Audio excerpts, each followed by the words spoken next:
আজ বন্ধুরা তোমাদের মাঝে নিয়ে এলাম আমার মায়ের হাতের রান্না মেথি শোল। প্রথমে আমি শোল মাছটাকে ভালো করে কেটে ধুয়ে তারপর একটু লেবুর রস চিপে আবার ধুয়েছি, তারপরে কিউব করে কেটে নিয়েছি। সাথে দিব আমি আলু, পেঁয়াজ, টমেটো, এই তিনটা জিনিসই আমি কিউব করে কেটে নিয়েছি। এবার আমি চুলায় প্যানটা চড়িয়ে দিচ্ছি এবং প্যানে 2 টেবিল চামচ তেল দিলাম। তেলের উপরে তেলটা একটু গরম হয়ে এলে আমি 1 চামচ মেথি দিলাম। তো এটা মেথি ফোড়ন, সেহেতু মেথিটা দিলে স্মেলটা সুন্দর আসবে। আমি 1 চামচের একটু বেশিই দিলাম। তারপরে কুচানো পেঁয়াজ দিয়ে দিলাম।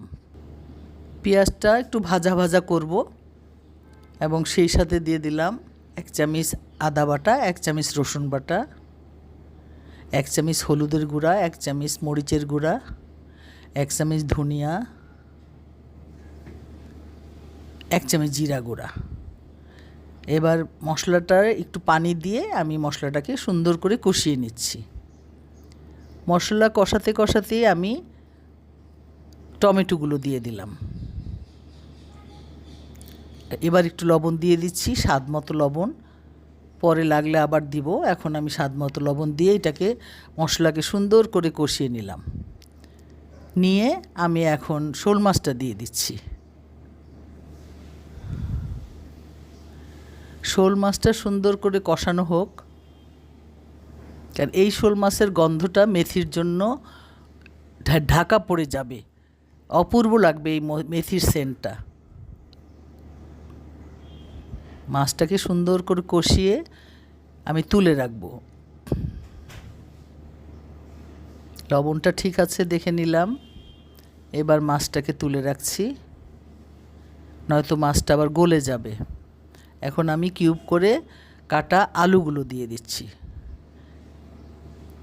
আলুটা একটু কষিয়ে নেব। সুন্দর করে আলুটাকে মশলার সাথে মাখিয়ে একটু ঢেকে দিলাম, যাতে আলুটা কিছুটা সিদ্ধ হয়ে আসে। একটু পানি দিয়ে দিচ্ছি, নয়তো আলুটা পুরাপুরি সিদ্ধ হবে না। এটা মশলা ধোয়া পানি।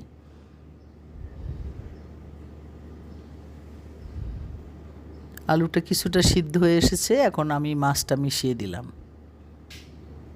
হালকা হাতে আমি মাছটাকে আলুর সাথে মিশিয়ে দিচ্ছি। আমি বারবারই বলছি আমি এক্সট্রা পানি দিব না, আমি জাস্ট মশলা ধোয়া পানিটা দিব, যেহেতু এটা একটু ভুনা ভুনা হবে। এবং এরপর আমি একটা জিনিস দিব, সেটা হলো শাক বাটা। শাক বাটাটা আমার মা দিতেন প্রায় প্রতিটা মাছেই। এটা মাছের স্বাদকে দ্বিগুণ বাড়িয়ে দেয়। শাকটা কীভাবে তৈরি করতে হয় এটা আমি আরেকটা ভিডিওতে তোমাদের দেখিয়ে দিব। আমি আর ঢাকবো না, কারণ ঢাকলে মাছটা ভেঙে যেতে পারে। ঢাকনা ছাড়াই মাছটাকে রান্না করলাম, উপরে একটু কাঁচামরিচ চিড়ে দিয়ে এবং ধনিয়া পাতা দিয়ে।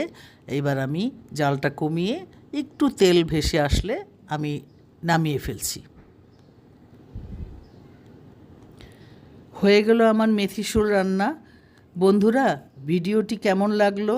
যদি ভালো লেগে থাকে কমেন্ট করো এবং লাইকস দিও, কেমন?